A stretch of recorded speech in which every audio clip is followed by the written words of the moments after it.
Bismillahirrahmanirrahim. Assalamualaikum warahmatullahi wabarakatuh.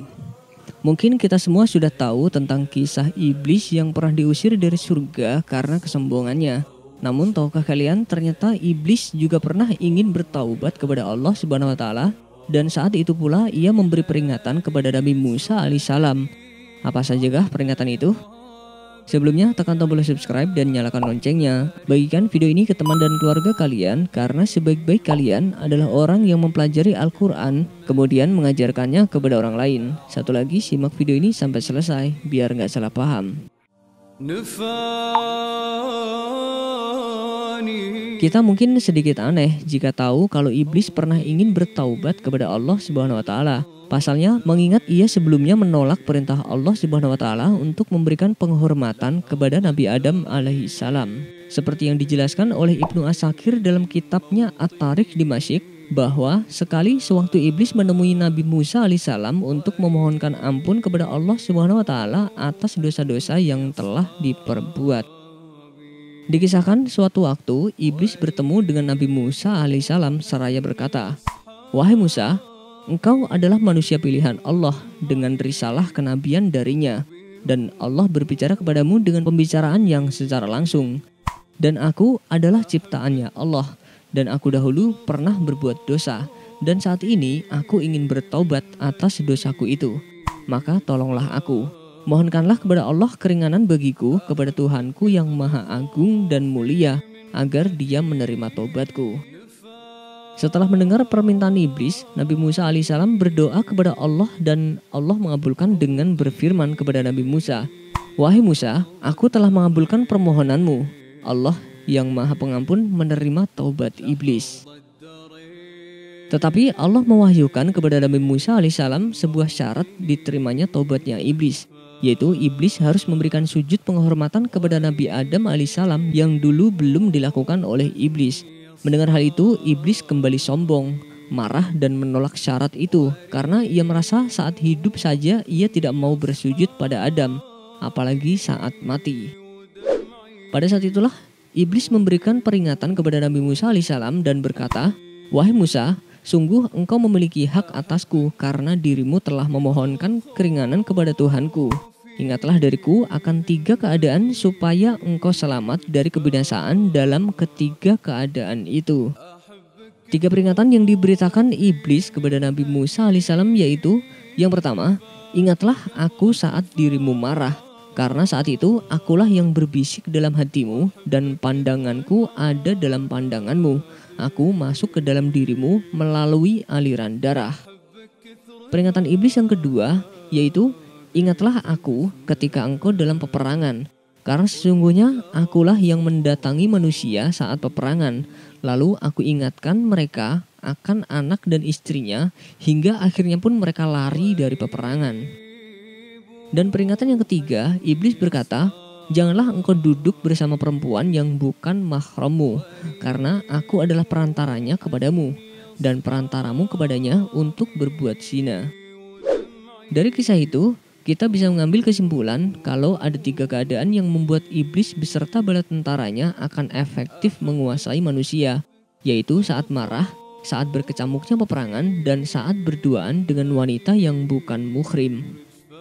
Hal ini bisa dibilang sangat logis karena dalam 3 situasi tersebut kondisi psikologis seseorang sangat labil, sehingga seseorang berpotensi untuk bertindak di luar kendali dari akal sehatnya. Seperti yang diungkapkan oleh Imam Ja'far As-Shiddiq, pada saat marah, setan akan membangkitkan nafsu amarah di dalam hati, hingga seluruh kejelekan bisa masuk ke dalam diri kita. Marah adalah kunci dari segala keburukan dan kejahatan. Wallahu a'lam bishawab. Wassalamualaikum warahmatullahi wabarakatuh. Sebelum beranjak dari video ini, mungkin video sebelumnya juga menarik untuk dilihat nih. Allah Subhanahu wa taala merupakan zat yang maha penyayang.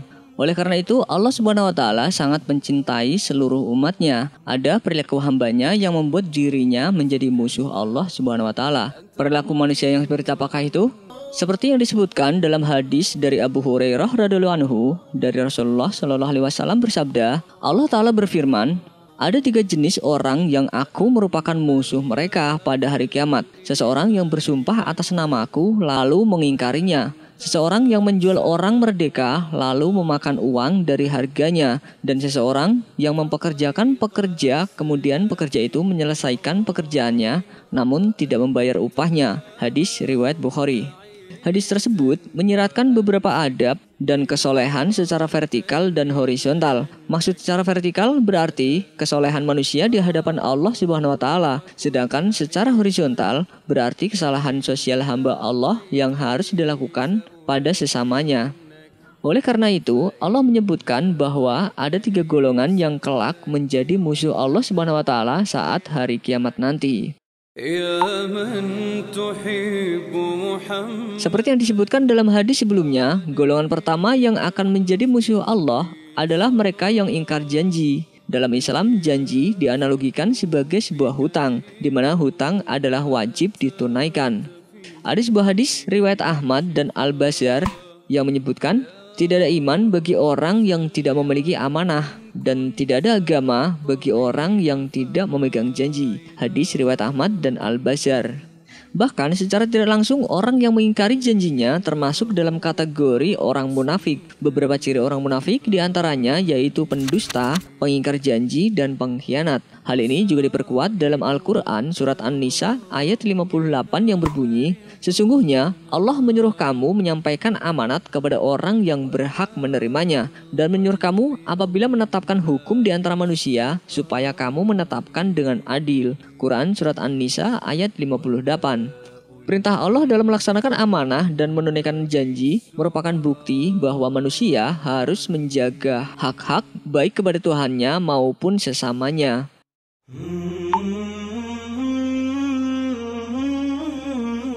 Selanjutnya, golongan kedua yang akan menjadi musuh Allah yaitu orang yang menjual orang yang kemudian menikmati hasil penjualannya tersebut. Hal ini mengingatkan kita kembali ke alam perbudakan yang sering terjadi pada zaman jahiliyah, di mana budak perempuan sering diperdagangkan dengan harga murah. Bahkan tidak sedikit dari mereka yang dipaksa melacurkan diri oleh para majikannya.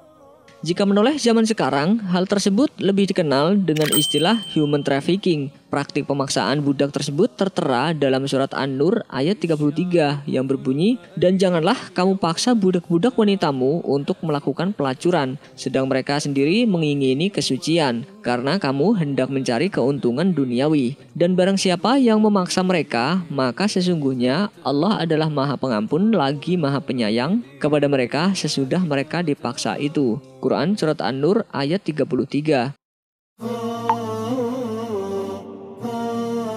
Golongan terakhir yang menjadi musuh Allah kelak adalah seorang atasan yang tidak menunaikan kewajiban untuk membayar bawahannya. Islam tidak hanya menempatkan bekerja sebagai hak, tetapi juga kewajiban. Oleh karena itu, para pekerja berhak mendapatkan upah. Dalam sebuah hadis riwayat Bukhari, Rasulullah SAW bersabda, tidak ada makanan yang lebih baik yang dimakan seseorang daripada makanan yang dihasilkan dari usaha tangannya sendiri. Hadis riwayat Bukhari. Bekerja dalam Islam diartikan sebagai bentuk pengabdian seseorang baik kepada Allah Subhanahu wa taala maupun bentuk usahanya untuk mendapatkan penghasilan. Oleh karena itu, seseorang mampu memenuhi kebutuhan hidupnya dan Islam menjamin hak pekerja dengan baik. Rasulullah SAW juga memerintahkan memberikan upah sebelum keringat orang bekerja itu kering. Dari Abdullah bin Umar, Rasulullah SAW bersabda, berikan kepada seorang pekerja upahnya sebelum keringatnya kering. Hadis riwayat Ibnu Majah. Wallahu a'lam bishawab. Wassalamualaikum warahmatullahi wabarakatuh.